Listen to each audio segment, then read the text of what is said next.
5 વાતો કરજો, ટકા બી આવી જશે. અને એક વાત દીકરા દીકરીઓ યાદ રાખજો, ચોરીઓ કરીને પાસ થઈ અને નોકરી કરવા કરતાં નપાસ થઈને બિઝનેસમેન બનવું વધારે સારું છે. કે નપાસ થઈને ભગવાને લખ્યું કે એને બિઝનેસમેન બનાવો છે, આપણે ચોરીઓ કરીને ટકા આવે એટલે કારકુન બનીએ. 5 વાતો છે. પહેલી વાત, જે કરો તે બેસ્ટ કરો.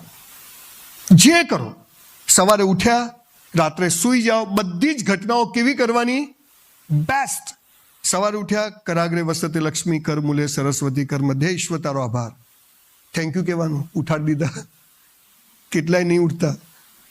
Thank you boss. કોઈ દાડ કીધું ભગવાન? કહો. મસ્ત બ્રશ કરવાનો, નાહી લેવાનું, 2 જોડી કપડાં હોય પણ ધોઈને ઇસ્ત્રી કરીને જ પહેરવાના. મોજા તો ખાસ ધોઈને પહેરવાના. ઘણા તો બૂટ કાઢે ને મરેલો જીવતો થઈ જાય. પાછો કંઈ ગંધ આવે, હાલા તારામાંથી જ આવે છે, ક્યાંયથી નથી આવતી. 11 વાગે ટ્યુશનનો સ્કૂલનો ટાઈમ હોય, 11:45 પહોંચી જવાનું. સાહેબ 2240 પ્રોગ્રામ કર્યા, 1 મિનિટ ક્યાંય મોડો નથી પહોંચતો, ઓન ટાઈમ પહોંચવું, ગમે તે થઈ જાય. આ કમિટમેન્ટ જોઈએ બોસ. એક બાર मैंने कमिटमेंट कर लिया, फिर साला खुद की भी नहीं सुनता हूँ. અને પહોંચી જ જવાનું. ઘણી જગ્યાએ તો હું જોઉં તો આયોજક જ ના આવ્યા હોય કે આવી ગયા મિલો, અમે નવરા જ છીએ ભાઈ, તારે હાલા મિલો ચાલે છે, અમારે તો નવરા જ છીએ. મને સાહેબે સરસ વાત કરી, જાની સાહેબે, કે 24 કલાક મળે છે મોદી સાહેબને, તમને, મને, ભિખારીને. એનો કેવો ઉપયોગ કરો છો એની ઉપર સફળતા છે.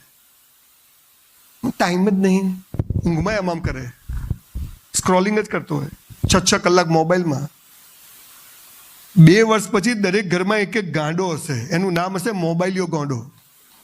એ આમ જ કરતો હશે, સ્ક્રોલ જ કરતો હશે ગુમાય. જે કરો તે બેસ્ટ કરો. ક્લાસીસમાં જવાનું, ટાઈમે જવાનું, જે કામ આપ્યું છે કરીને જવાનું. સ્કૂલમાં ગયા, દફતર લઈને જવાનું, નોટ, ચોપડી, કંપાસમાં પેન્સિલ, શાર્પનર બધું હોવું જ જોઈએ.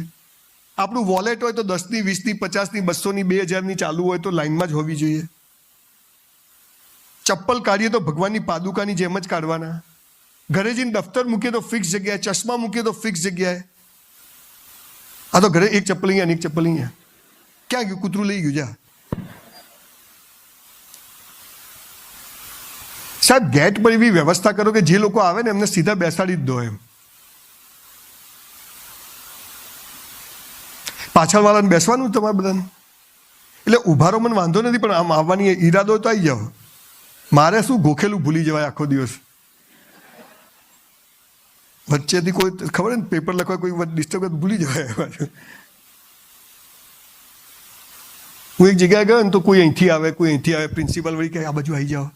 એક બેન વળી એમના હસબન્ડ કહે અહીંયા આવી જાઓ, અહીંયા આવી જાઓ. એટલે મેં પેલા સાહેબને, સાહેબ શું છે? મને કે ચાલુ રાખો. એટલે મેં તું કથા છે ભાઈ, હે બધું અપ ટુ ડેટ જોઈએ ભાઈ. 2000 પ્રોગ્રામ કર્યા, 1800 પ્રોગ્રામ ફ્રી કર્યા, અને 200માં પૈસા લઉં તો એવી સારા કામમાં આપણી દઉં છું. આપણો ધંધો નથી. પણ કેમ નથી લેતો પૈસા? કેમ કે હું અહીંયા આવું ને મને મજા ના આવે, હું તો ઘેર જતો રહું. તમે શું તોડી લેવાના હતા? મેં નહીં ફાવે. ચાલો આવજો. ડિસિપ્લિન, આર્મી જેવું ડિસિપ્લિન લાઈફમાં હોવું જોઈએ. મને 5 વાગ્યાનો ટાઈમ કીધો હોય મનોજભાઈ, એટલે 4:45 બાપુ ગોળી મારી દેવાની, ગેટ પર જ હોવું. હે ને? આપણે પણ ક્યાંય જઈએ 10 વાગ્યાનો ટાઈમ હોય, 10 વાગે 5નો ટાઈમ, 5 વાગે 5:30 નહીં જવાનું. આ ડિસિપ્લિન આ દેશમાં જે દિવસે આવી જશે ને એ દાડા અમેરિકાવાળા અહીંયા લાઈનમાં ઊભા હશે બોસ. જે કરો તે બેસ્ટ કરો. પિક્ચર જોવા જાઓ, સિસોટી માતા ના આવડે, જવાનું જ નહીં. આજુ આમ અરે ઝુકેગા નહીં સાલા. ઊભા થઈ જવાનું, સીટ પર નાચવાનું, બાજુવાળો કે ચૂપ રહે, તું ચૂપ રહે, માર ખાશે સાલા. એટલે 500 રૂપિયા આપ્યા છે, હે તું બી નાચ. સ્મશાનમાં જઈએ, ડાયા થઈ જવાનું, આપણો નંબર આવી જશે. જે કરો તે બેસ્ટ કરો. રાત્રે 12 વાગે સાઈડ લઈએ ને તો સિગ્નલ આપીને જ લેવાની. પોલીસ હોય ના હોય, આપણું બત્તી ચાલુ, એમ જ લાઈટ લેવાની. અરીસામ જોવાનું, પાસે કોઈ આવતું નથી ને કે એ જાય તો ઠોકાઈ જાય. જે કરો તે બેસ્ટ કરો. મારામારી કરવાની નહીં, થાય તો પહેલો મુક્કો આપણે જ મારવાનો, 2 ઠોક કહેવાનું. જો ભાઈ રીગલ ક્લાસનો વિદ્યાર્થી છું, હે જપી જા, જપી જા, અને પછી ના જપે કે હવે આવી જા. જે કરો તે બેસ્ટ. 400 રૂપિયામાં વેઇટરની નોકરી કરી સાહેબ 3 વર્ષ. બ્રાહ્મણનો છોકરો છું, 3 વર્ષ સંડાસ બાથરૂમ સાફ કર્યા. મેં તો અમેરિકા જઈને શું કરવા કરવું? આ બધા ત્યોજી એ જ કરે છે. પછી અહીંયા પાણીની બોટલ નહીં ફરે, વેરી ડર્ટી. હાલ અહીંથી જ ગયો છે તું. કોઈ કામ નાનું નથી હોતું. હાવ નવરા બેસી રહેવું ને એ સૌથી નાનું કામ હોય છે. નવરા નહીં બેસવાનું. મંદિરમાં ચપ્પલ ગોઠવવા જાઓ, ગરીબોની સેવા કરવા જાઓ, બીજા ત્રીજા છોકરાઓને ટ્યુશન ભણાવો, કંઈક કરો યાર. હું શું કરું?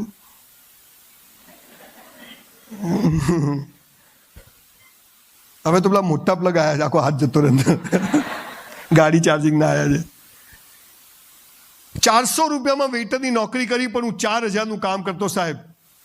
3600 રૂપિયા ભગવાનના ત્યાં મારી અભણમાં મને કહેતી કે બેટા કરેલું બેકાર જતું નથી. 400માં 4000નું કામ કર્યું, 3600 રૂપિયા ભગવાનના ત્યાં જમા થાય, અને 30 વર્ષે ભગવાનને પણ જખ મારીને આપવું પડે બોસ. તમને કહું છું દીકરા દીકરીઓ, જે કરો તે બેસ્ટ કરો. ક્યાંય 20,000ની જોબ કરીએ ને તો 40,000નું કામ કરવાનું. 20,000માં જે કરો એ તો મજૂરી છે, પણ 20,000 ઉપર જે કરીએ એ આપણું જમા થાય છે, અને એનો ઈશ્વર આપણને કે આપણી ઓલાદને બદલો આપે છે ને આપે છે. માટે જે કરવું તે બેસ્ટ કરવું. બીજી વાત, બધું બેસ્ટ કર્યા પછી ઈશ્વર પર શ્રદ્ધા, ભગવાન પર ભરોસો. પણ ભગવાન એટલે શું? સ્વામિનારાયણ, શંકર ભગવાન, મેલડીમાં, સંતોષીમાં, હનુમાન દાદા, અલ્લાહ, જીસસ, ક્યાં જવું? સરસ્વતી માતા, હે? આ શું બધું? કોઈને ખબર જ નથી. 300 ધર્મ અને 3000 સંપ્રદાયો, દિમાગની પથારી ફરી ગઈ. ઇસ્લામમાં પણ મોહમ્મદ પૈગંબરે એક ઇસ્લામ બનાવ્યો, ત્યાં 72 ફિરકા બનાવી દીધા. દિલ હે કે માનતા નહીં. દીકરા દીકરીઓ, ઈશ્વર એક છે. આ બધા એના સ્વરૂપો છે. આ બધા સ્વરૂપોની ઉપર એક ઈશ્વર છે, નિર્ગુણ નિરાકાર, જેનો કોઈ રંગ રૂપ આકાર નથી, નિત્ય અખંડ અનંત અનાદિ પૂરણ બ્રહ્મ સનાતન હૈ. આવો એક ઈશ્વર છે જેણે આપણને સૌને બનાવ્યા છે. ભગવાનની મૂર્તિઓને ધર્મ સંપ્રદાય તો માણસે બનાવ્યા. અને દીકરા દીકરીઓ, એક વાત યાદ રાખજો, આપણે ક્યાં જન્મ લેવો આપણા હાથમાં ખરું? કયા મા બાપ પસંદ કરવા આપણા હાથમાં ખરું? આપણું નામ શું પાડવું આપણા હાથમાં ખરું? ઘણા નામો ચમન, એટલે કઈ નામ પાડ્યું બિચારા, ખરાબ નથી. ઘણા નામો પોપટ, હે, ઘણા આખી જિંદગી લોકો બિચારાને ચીડાવે. ક્યાં જન્મ લેવો હાથમાં નહીં, મા બાપ હાથમાં નહીં, નામ પાડવું હાથમાં નહીં, અટક આપણા હાથમાં નહીં, કઈ સ્કૂલમાં ભણવું આપણા હાથમાં નહીં, કયા કપડાં પહેરવા આપણા હાથમાં નહીં. તમે કહો ને પપ્પા કાળો શર્ટ, હે કાળો ના લેવાય, ધોળો લઈ લે. તો મારે શું મંજીરા વગાડવાના? સમાજે આપણને કશું કરવા દીધું નથી. હાથ પગ બાંધી દે ને પછી કે નાચો. ક્યાંથી નાચે? હે ને? બહુ મોટો વિષય છે. હું તમને સ્પાર્ક કરવા માંગુ છું. કેરીની ગોટલી હોય ને, તોડીને જમીનમાં નાખો તો કેરીનો આંબો ઉગે, કે આખી ગોટલી જ જમીનમાં નાખો તો આંબો ઉગે? આખી ગોટલી નાખવી પડે, પછી એ જાતે ફૂટે ત્યારે એમાંથી આંબો ઉગે. મરઘીનું બચ્ચું હોય એ આપણે ફોડી નાખીએ, બહારથી ફોડીએ તો બચ્ચું જન્મે, કે અંદરથી ચાંચ મારીને જાતે ફૂટે તો બચ્ચું જન્મે? અંદરથી ચાંચ મારે. એટલે તમારે જાતે ફૂટવું પડે તો ટકા આવે, બાકી કોઈ ફોડી શકે નહીં, અને ફોડે તો ટકા આવે નહીં. જે કરો તે બેસ્ટ કરો ને ઈશ્વર પર. જો આ હોલ છે ને, આપણે આખો આમ ગોળ ફેરવી દેવો ફરી જાય એમ. આ યુનિવર્સિટીને ઉપાડીને હાઈવે પર લઈ જવી હોય, અથવા સુરતને પેલી બાજુ મુંબઈ પાસે લઈ જઈ જશે, ના જવાય ને. 1% સ્કોપ ખરો. કેમ? કે બહુ વજનદાર.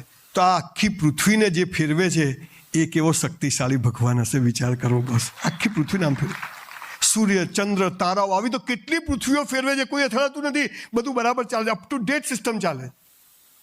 તો એની પર તો ભરોસો રાખો. હું શું કરું? અહીંયા તું અલા ભિખારી જ છે. મહેનત કરવાની, તોડી નાખે એવી કરવાની, બેસ્ટ કરવાની. 3 કલાક પહેલા ઉઠવાનું નહીં, આવડે કે ના આવડે, ચોરી નહીં કરવાની, અને પછી જે થાય હરી ઈચ્છા. કેમ કે હવે એના હાથમાં છે. ભગવાને શું કહ્યું? તું કર્મ કર, બેસ્ટ કર્મ કર. હવે બધું મારા હાથમાં છે. પેલો અર્જુન ખબર છે, પેલું તીર મારવા ગયો દ્રૌપદી સ્વયંવરમાં, તો ભગવાન કે જો ધોતિયું ઢીલું પહેરજે, ત્રાજવામાં 2 બાજુ પગ સરખા રાખજે, મોજડી કાઢીને જજે, ઉપર કશું પહેરતો નહીં, ને કે પેલું આમ ખેંચતા બાજુ ફસાઈ જશે, અને તીરને બરાબર તેલ પાઈને જજે. પેલો કે ભગવાન આ બધું હું કરીશ તો તમે શું કરશો? પેલો કે હું પાણીને સ્થિર રાખીશ. હે ને? ઈશ્વર આપણને સ્થિર રાખવાનું કામ કરે છે. આપણે બધું બેસ્ટ કરવાનું, અને પછી એને કહેવાનું તું જે કરે ખરું. ભગવાન એ કોઈ વ્યક્તિ નથી પણ શક્તિ છે. એ હિન્દુના ખેતર પર વરસાદ પડે ને મુસલમાનના ખેતર પર ના પડે એવું ના હોય. હિન્દુનો ઓક્સિજન કેસરી કલરનો હોય, આપણો નથી. મુસલમાનનો લીલા કલરનો હોય, પટેલોનો પીળા કલરનો હોય, બ્રાહ્મણોનો ધોળા કલરનો હોય. ઓક્સિજન ઓક્સિજન છે. જેન જેટલો લેવો એટલો લો, મફત. આ ભગવાન 10 માળનું બિલ્ડિંગ હોય એની બધી નરેન્દ્રભાઈ કૂદકો મારે, ખાલી ખાલી હો, પાછા 24માં લાવવાના છે તો નીચે જ પડે.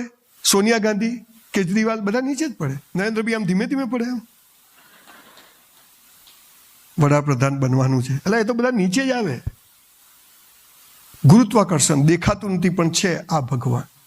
ઓક્સિજન ભગવાન. મોબાઈલના તરંગો, હું મારી ઘરવાળીને ફોન કરું તો બીજાને ઘરવાળીને લાગે, સાચો નંબર હોય તો.